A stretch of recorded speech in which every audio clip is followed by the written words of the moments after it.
Hello friends, my name is Leigh and I create videos about photography as an art and as a lifestyle. In this video, we'll work on our creativity and on pushing outside of any limitations that we've put on ourselves. Let's do it. I recently published another video about creativity. In it, I completed a simple and quick exercise to promote creativity. I was so happy to see the response to that video. A lot of you commented saying that you were going to try it and thought that it would be helpful. I will link to that video in the description of this video.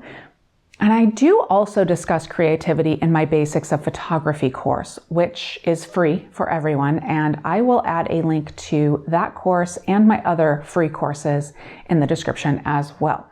Today though, as requested by you, I have a new exercise for us to try. I actually completed the exercise earlier today, but I'm telling you about the exercise itself and my thought process and my results so that you can try it as well. The exercise is simple. You go on a walk around the block, you bring your camera, and you see what you can create. I don't know about you, but I live in suburbia in the desert. My surroundings are beige, but this isn't meant to be easy. I will get to exactly how I made things harder on myself on purpose, but let's discuss why we would all maybe want to make things more difficult.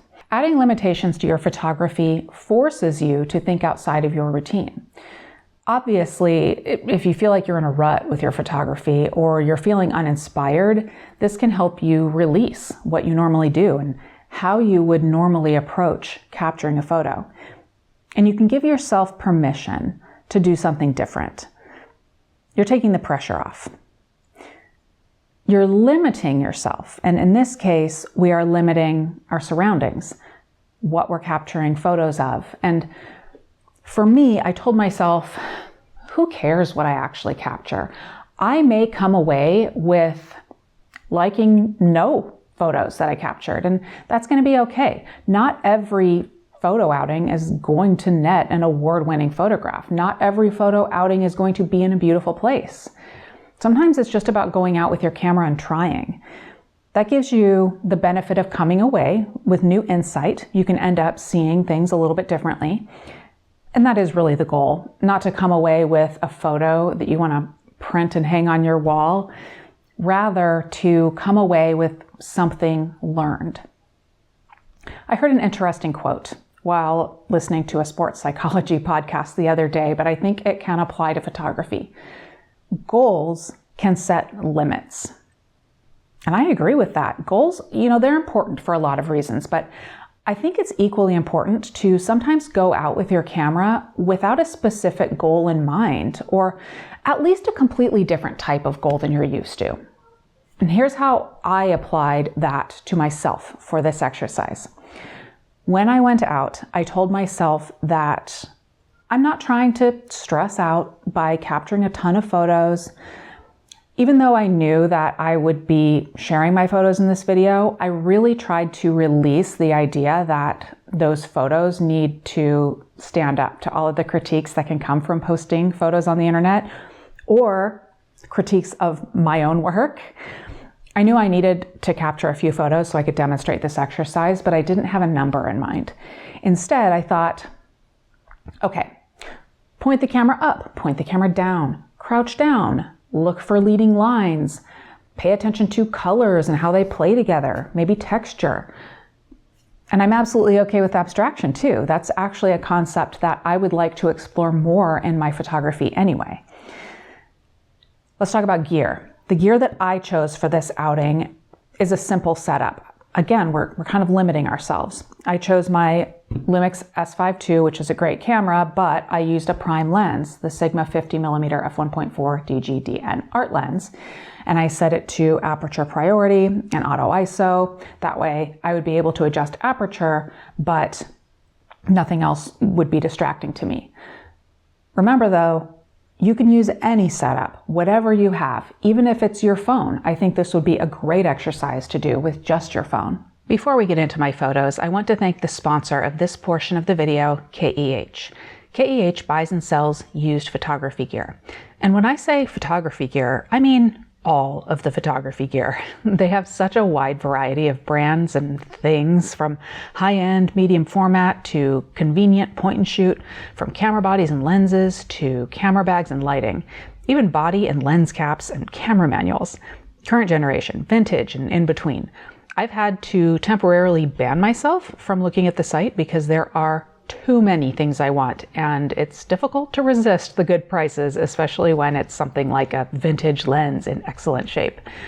Don't let me stop you though. I have a link and a discount code for you in the description of this video, along with a link to sell your gear if you have a few items hanging around that aren't getting used or you just need some extra cash. Thank you again to KEH for supporting this channel. Now to the photos.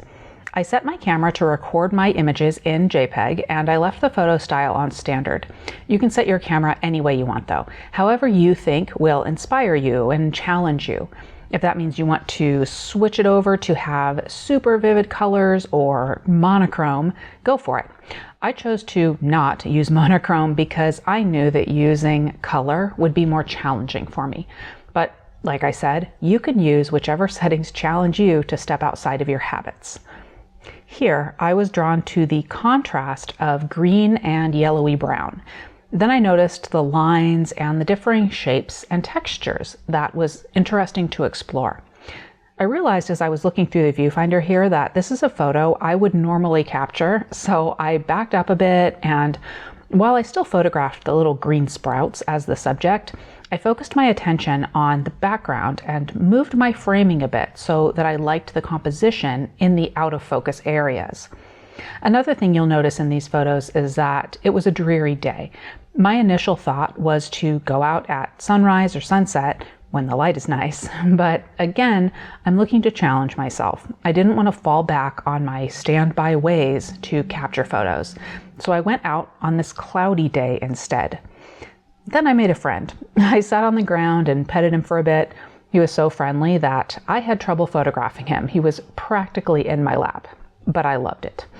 And last, coincidentally or not so coincidentally, I found a bunch of feathers on the ground right after I saw the cat. Now that I have explained the basics of the exercise and I shared what I did and what I learned, I want you to see what you can do. Go on a walk around the block like I did, or you know what, simply head somewhere that you don't think is very photogenic. Inside or outside, I know that some of the US is basically snowed in right now, so you can simply go into your kitchen if you want, or your storage closet, and find the beauty that hides there. I'd absolutely love to hear what you learned, so come back and comment on this video when you're done. Maybe post a link to some of your results. I am certain that others would like to read about your experience too. I went down the rabbit hole as I was planning this exercise, and I have all sorts of ideas for more videos like this, not only about creativity though, also honing your photography skills and your knowledge of your camera. So expect to see these types of practice and creativity videos sprinkled into my other content. I am finding it quite fulfilling, and I hope that you continue to enjoy these as well. Make sure you're subscribed to see all of my videos as they are published. Give this video a like, and that's all for today. Thank you for watching, and I'll see you in the next one.